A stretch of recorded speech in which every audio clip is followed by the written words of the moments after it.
Ibbenese are an ancient race of islanders who have fished the northern seas since the dawn of days. Most Ibbenese live on their large island called Ib and several smaller ones, with a few colonies on the Essos mainland. The Ibbenese of the shore are brave fishermen and best whalers in the known world, whose ships are renowned for their strength, for they are built to withstand the assaults of even the largest leviathans and sail through the harshest storms. Most Ibbenese live off the large population of whales in the Shivering Sea, and their whaling ships can be found as far away as King's Landing, the Narrow Sea, and even the Summer Sea, for trade. They are a heavy people, broad in chest and shoulders, short and squat, with thick short legs and long arms. They are strong and do love to wrestle, and it is known that no man in 7 kingdoms wouldn't have a glimpse of hope in a wrestling match against Ibish. They are also fond of axes and carry shaggy brown shields into battle. They have massive jaws and square-shaped teeth and are very hairy, both man and women. Underneath hair, their skin is pale and white, with dark blue veins beneath the skin. Their men are heavily bearded, and coarse dark hair is common amongst their women as well, even on the upper lip. Pirates prefer not to attack Ibbenese ships, and there are 3 reasons for that. First, the Ibbenese are capable fighters. Second is the unbearable stench coming from the loot found on their ships. And third is that it is hard to control Ibbenese slaves because of their ferociousness. There are lots of better targets in the seas than ships of these hardy people. Ibbenese are cunning folk, able hunters and trackers, skilled craftsmen, and fearless warriors. They do differ a lot from the other human species, yet the main point indicating that the Ibbenese are really a different subspecies of hominid is that they have difficulty reproducing with other human races.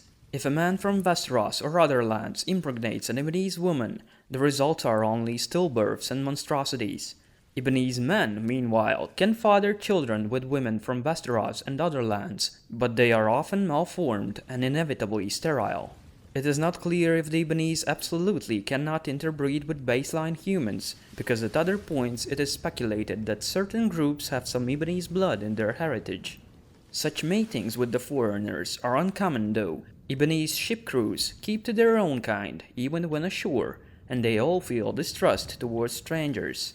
On Ib itself, men of other lands and races are restricted by law and custom to the harbor precincts of Port of Ibben and forbidden to venture beyond the city, save in the company of an Ibbenese host, but such invitations are exceedingly rare. Port of Ibben has become the largest and richest city of the Shivering Sea because of Ib's chief stock in trade, bone and oil of the whales.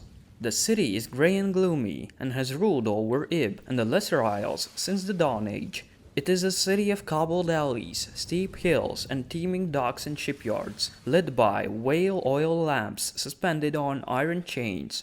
The main structure in the city are the ruins of the God King's Castle, a massive structure of rough-hewn stone that once was home to Ibbenese kings. The last God King was thrown down in the aftermath of the doom of Valyria, and today the power is in the hands of the Shadow Council, whose members are chosen by the thousand, an assembly of wealthy guildsmen, ancient nobles, priests and priestesses. The Ibbenese of the woods and mountains are even more distrustful of strangers and foreigners than their kin living on the shores, so they seldom speak any tongue but their own. Miners, foresters, and goat herds, they make their homes in caves or dug their houses into the earth, building them of grey stone and roofing with slate or thatch. They prefer to dwell in solitary compounds, gathering only for weddings, burials, and worship. Almost nothing is known about the city Ibnor, though it is assumed, judging by its location, that, like Port of Ibben, Ibnor is yet another city of Ibbenese seafarers. It's just that strangers are strictly forbidden there.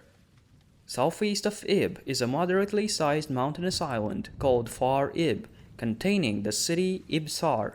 It is the second largest of the Isles of Ibben, and is altogether a bleaker and poorer place.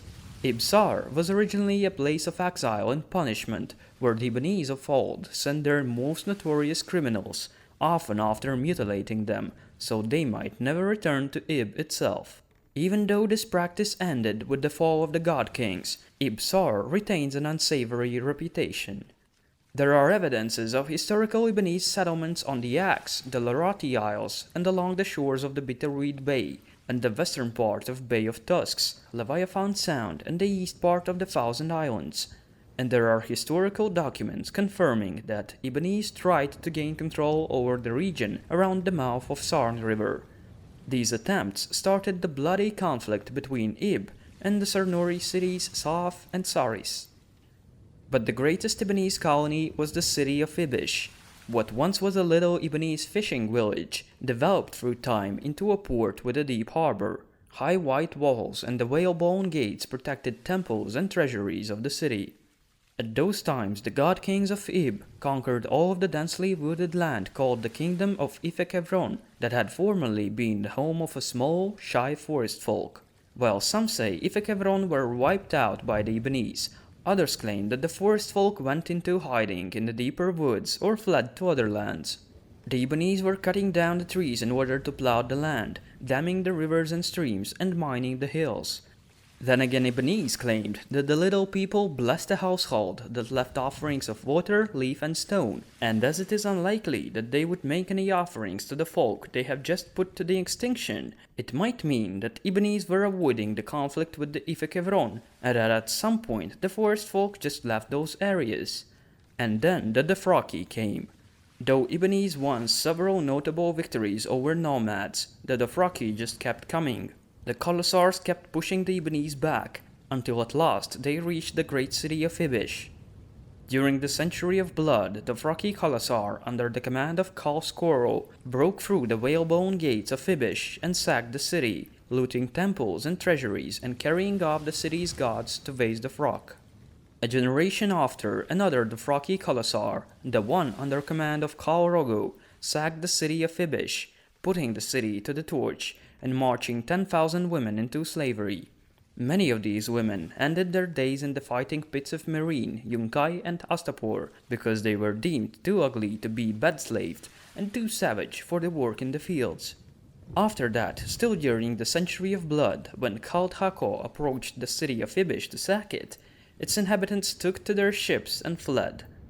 Hako put the city to the torch and named it Vase Aresak, or City of Cowards.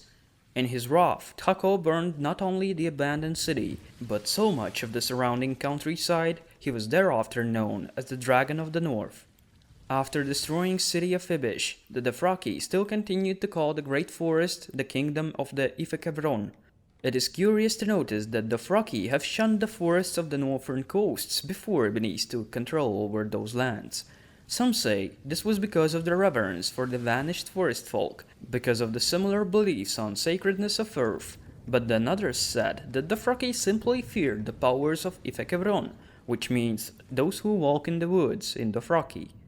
Corlys Valerian the Sea Snake, the man who became the wealthiest person in 7 kingdoms at one point, he was the first Westerosi to visit these woods. He wrote of carved trees he had seen there, haunted grottos in which he had been, and strange silences surrounding those who roam in those forests. Through time, Ibbenese built New City, New Ibish, on a small peninsula surrounded by the sea. New Ibish is defended by a wooden wall almost as long as the wall of the Night's Watch in Westeros, if not a third as high, protected by a deep ditch. Though Ibbenese sailors do not favor the new town, stating that it is a mere shadow of the original city. Farther east lie the so-called Thousand Islands, of which Ibbenese chartmakers like to tell that there are in truth less than 300, and all are just a scatter of bleak windswept rocks. Yet some stubbornly believe the Thousand Isles to be remnants of a drowned kingdom whose buildings were submerged by the rising sea thousands of years ago. The population of the Thousand Isles, though few in number, are aggressive xenophobes and are feared by those who sail those seas. They have green skin and are hairless. Their females file their teeth into sharp points, and males slice the foreskins of their members. They speak an unknown tongue, and are said to sacrifice sailors to squamous, fish-headed gods.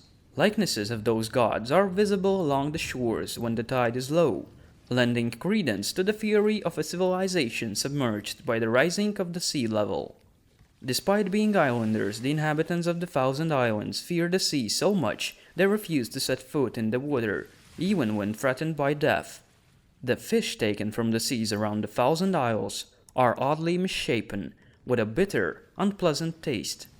There are not many mariners willing to set their feet on those rocks, due to their inhabitants. Even Corliss Valerian, the first Viceroy to navigate the Thousand Islands, turned back after reaching them. Mossovy, also known as Far Mossovy, are a broad forested region.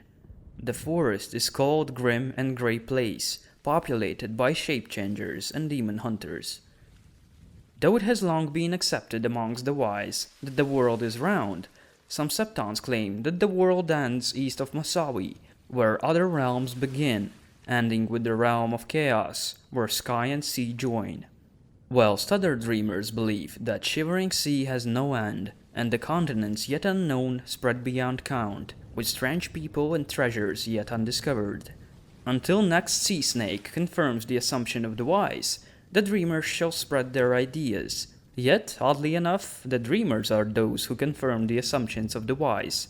And again, sometimes the wise ones are those left wondering just how right those dreamers were by following their dreams. Thank you for watching. See ya!